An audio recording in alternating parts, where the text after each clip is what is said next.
Hey there! Have you ever been browsing Google Maps and found yourself wondering why the ocean looks so peculiar? You know, that hypnotic blue expanse that looks almost too perfect to be real?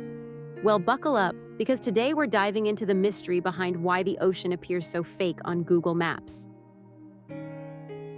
The great spots of foreshot.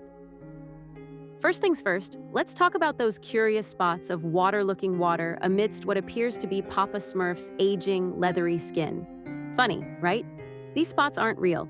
They're just part of how Google Maps represents water. The real question is, why does an app that shows such detailed satellite images of land seem to fake its water? How Google Maps is made to understand this, we need to look at how Google Maps is actually made.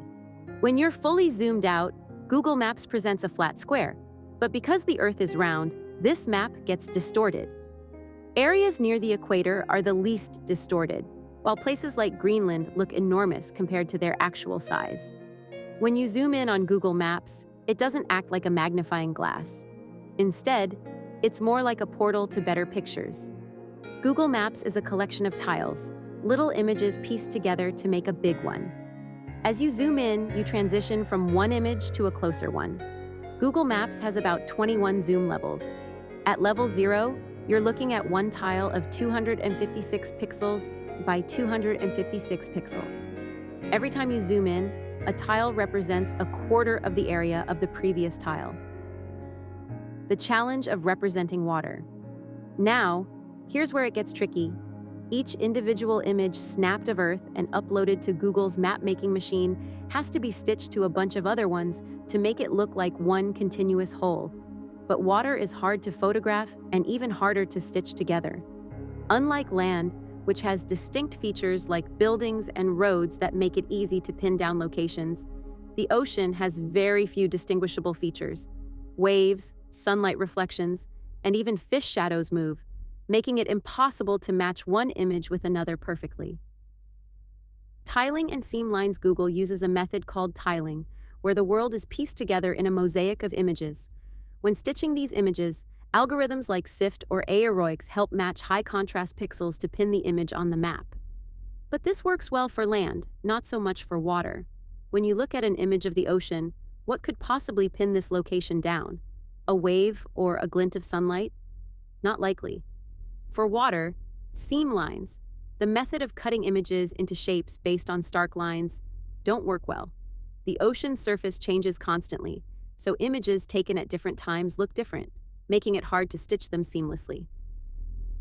Photographing water from above water is what's called a specular reflector, meaning it reflects almost all the light that hits it in various directions, much like a mirror. This creates bright smudges in satellite images, making the water appear brighter than the land, which isn't ideal for maps.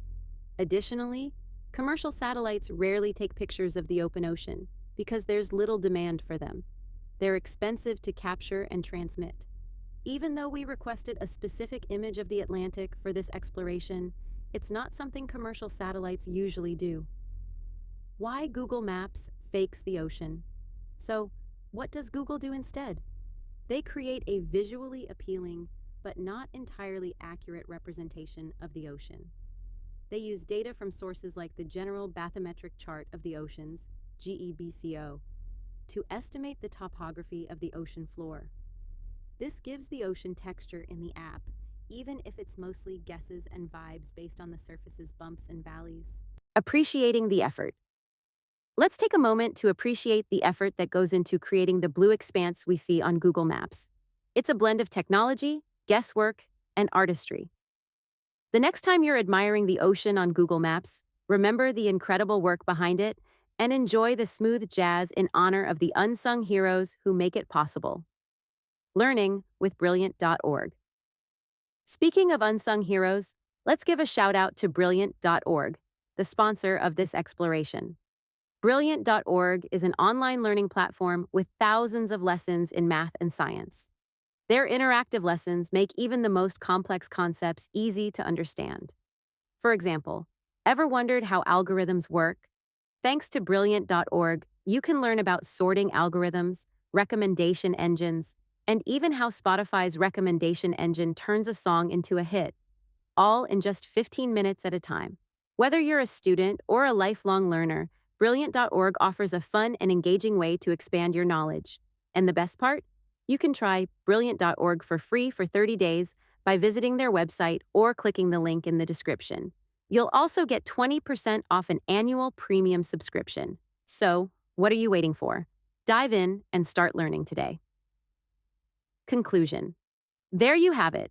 The mystery of why the ocean looks so fake on Google Maps explained. It's a fascinating blend of technology, artistic representation, and practical limitations. Next time you're using Google Maps, take a moment to appreciate the incredible work that goes into creating the digital world we navigate every day.